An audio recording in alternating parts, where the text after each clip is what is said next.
lawannya sendiri sampai dirawat itu karena apa? Cuman katanya kagum sama dia, itu apa cuma karena kagum aja atau karena ada alasan yang lain kok mereka lawan-lawannya itu mau memperlakukan dia dengan baik? Terus yang kedua yang tadi itu yang penampakan Tritunggal Maha Kudus itu penampakannya semacam apa ya?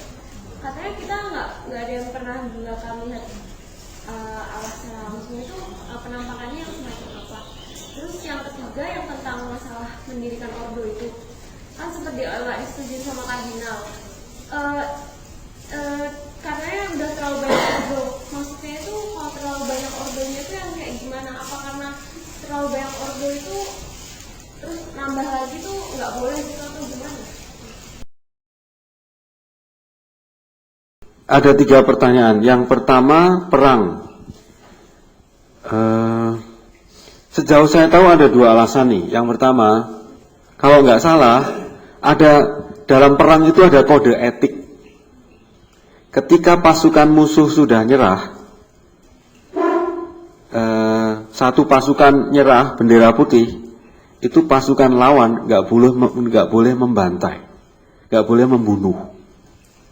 Nah, ini kode etiknya. Dugaan saya, kenapa Inigo diperlakukan dengan baik karena salah satunya pasukan Prancis menghayati kode etik perang itu.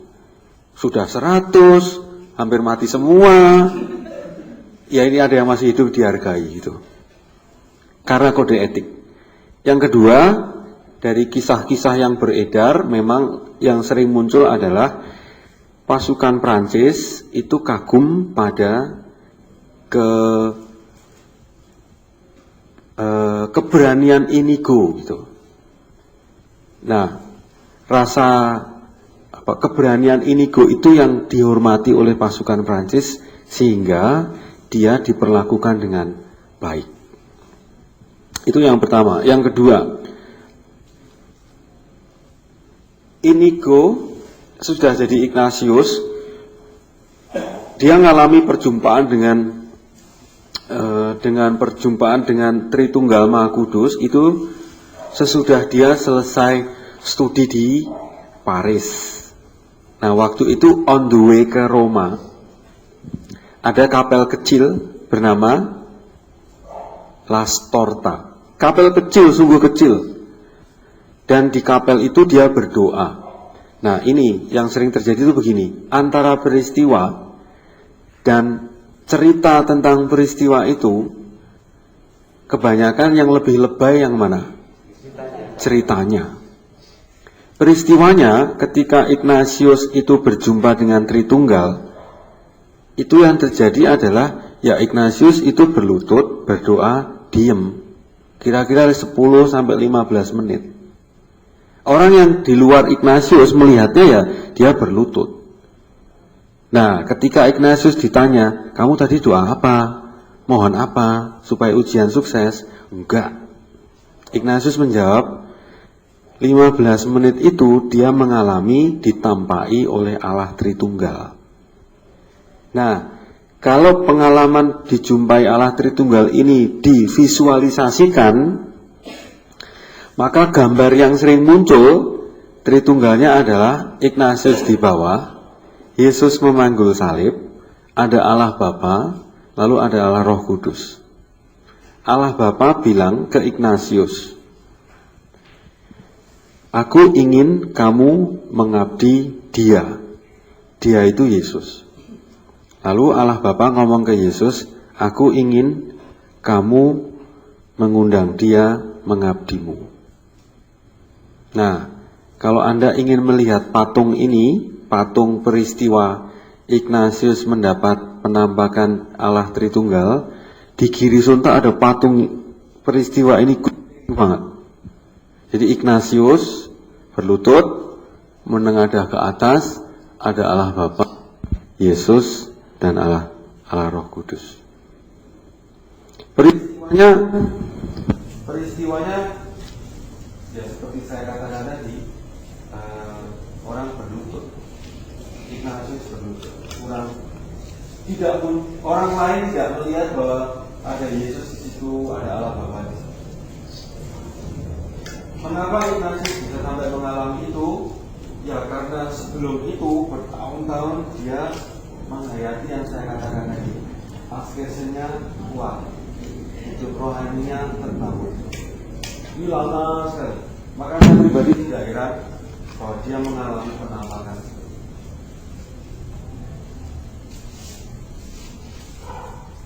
Pendirian Ordo. Waktu itu sekitar tahun 1500-an memang sudah ada ordo-ordo besar. Dan ordo-ordo ini sudah punya peraturan-peraturan yang jelas. Nah, kepausan dan stafnya tidak ingin ada ordo baru lagi karena menduga ordo baru itu kurang lebih sebetulnya sama dengan ordo-ordo pokok yang sudah ada. Maka kardinal tertentu berupaya supaya ini tidak usah ordo sendirilah, gabung aja atau pakai saja peraturan dari ordo yang sudah ada. Nah, Ignatius gigih memperjuangkan supaya SY tetap sebagai ordo karena Ignatius yakin SY ini beda dengan ordo-ordo yang sudah ada. Dan kenyataannya memang SY sebagai sebuah ordo memang beda banget dengan ordo-ordo besar yang sudah ada sebelumnya. Kenapa ordo SY bisa berdiri? Ya karena suksesnya lobby Ignatius. Yang kedua, ya dipercayai bahwa ya ini kehendak Tuhan sendiri yang memakai Ignatius untuk mendirikan ordo ini. Memang sesudah ordo SY lalu tidak ada ordo lagi. Yang ada adalah kongregasi yang cara hidupnya, spiritualitasnya, isinya kurang lebih sama dengan salah satu dari ordo besar yang ada. Kurang lebih begitu jawaban saya.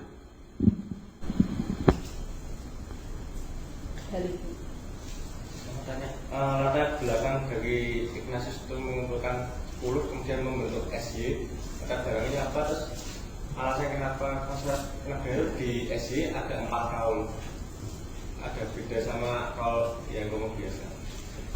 Sebetulnya pendirian SY itu tidak ada cetak birunya. Maksudnya tidak direncana sejak awal. Jadi pada waktu Inigo di Manresa, di Loyola, di Yerusalem, belum ada pikiran bahwa nanti mau mendirikan ordo. Yang ada dalam diri Inigo adalah dia ingin mengabdi Yesus. Cara hidupnya ingin seperti Yesus. Nah, itu dia hidupi. Karena dia semakin bahagia dengan caranya itu, maka dia promosi gitu. Promosi, dan ternyata promosi dia dan cara hidup dia menarik banyak orang muda. Sampai akhirnya, tadi saya sudah cerita, ada kelompok 1, kelompok 2, kelompok 3. Nah, Ignatius sadar mewartakan Yesus, ikut Yesus tidak mungkin sendirian. Dia butuh teman, maka dia membangun kelompok. Maka dia cari orang yang kira-kira mau hidup sevisi dengan dia. Akhirnya dapatlah 10 orang itu, 9 orang. Lalu 10 menjadi 10 dengan Ignatius. Karena apa? 10 orang ini ingin hidupnya untuk mengabdi Yesus, cara hidupnya seperti Yesus. Lalu mereka ingin, awal mulanya mereka ingin bekerja di Yerusalem. Karena disitulah Yesus pernah hidup. Yesus belum pernah hidup di Spanyol. Kalau Yesus pernah hidup di Spanyol, Ignatius pasti tidak akan mau ke Yerusalem, di Spanyol saja. Karena devosi Ignatius pada Yesus itu sangat tinggi, sangat kuat. Nah, karena ke Yerusalem tidak bisa, karena tidak ada kapal, ya sudah, lalu mereka, ini peristiwa yang terkenal, kumpul jagongan. Kita mau apa nih? Awal mulanya kita mau ke Yerusalem, ternyata Yerusalem tidak bisa. Piye? bubar sendiri-sendiri atau kita tetap sebagai kelompok, lalu kita punya ikatan. Semua berpikir satu persatu, akhirnya 10 orang ini sepakat, saya tidak ingin bubar, kelompok ini tetap jalan terus. Lah kalau kelompok ini jalan terus gimana? Ya sudah, kita membentuk sebuah kelompok dengan nama Serikat Yesus. Nah kalau begitu kita harus taat dong pada satu orang supaya kelompok ini tetap. Mereka menyerahkan diri ke Paus, dan sebelum SY berdiri, satu persatu dari 10 orang ini sudah ditugaskan Paus. Ada yang ke Prancis, ada yang ke Jerman, ada yang kemana-kemana. Sehingga SY belum berdiri, 10 orang ini sudah nyebar kemana-mana. Nah, supaya tidak bubar, maka lalu muncullah ide mendirikan Serikat Yesus sebagai ordo. Jadi seperti itu. Awal mulanya juga SY itu jumlahnya dibatasi hanya 60 orang. Paus mengizinkan SY berdiri dan hanya 60 orang. Tapi karena kelompok magisnya banyak dan banyak yang tertarik jadi Yesuit, masuk anggota SY, akhirnya batasan 60 ini dibatalkan, lalu bisa menjadi semakin banyak. Sampai saat ini tidak ada pembatasan jumlah anggota SY. Hah? Asal cowok tulen. Tapi yang menarik ya, perkembangan zaman ya. Sekarang ini kan kelompok G semakin banyak. Dan yang menarik itu adalah ada negara-negara tertentu yang bisa menerima bahwa menjadi imam, ada G yang menjadi imam. Di Amerika Serikat itu orang yang gay lebih mendapat respect ya.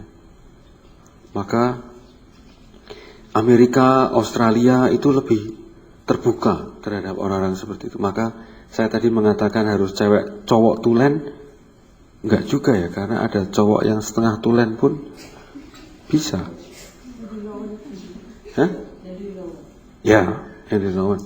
Tuh. Saya tidak, Nes.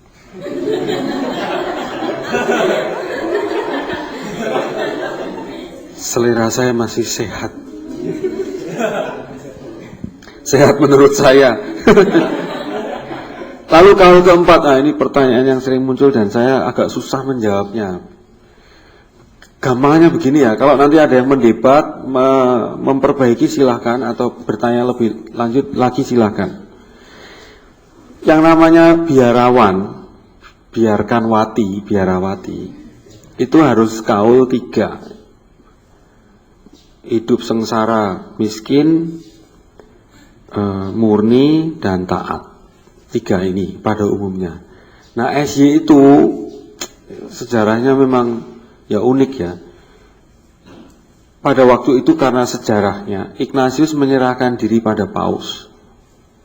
Nah, lalu ada ikatan khusus gitu antara Paus dari waktu itu sampai sekarang, dan Ignatius dan teman-temannya sebagai Serikat Yesus sampai sekarang. Kaul keempat. Kaul keempat ini adalah kaul taat pada Paus. Artinya apa? Kurang lebih begini. Tapi karena sejarahnya zaman dulu begitu. Paus itu, SY itu punya pimpinan. Dan yang menugasi anggota untuk tugas tertentu itu pimpinan. Nah, kaul keempat itu gampangnya begini. Paus sewaktu-waktu bisa menunjuk langsung tanpa harus lewat pimpinan SY. Misalnya Paus Benediktus ke-16 sekarang ya, bilang ke pimpinan SY. Pimpinan SY sekarang namanya Nicolas Adolfo, orang Spanyol. Nik, aku kok pengen nano kayak nyambut gawe nang Vatikan ya.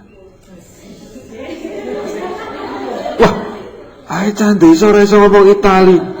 Aku pokoknya pengen kae nyambut gawe nang Vatikan. Kowe lak wis kaul keempat to karo aku. Siap.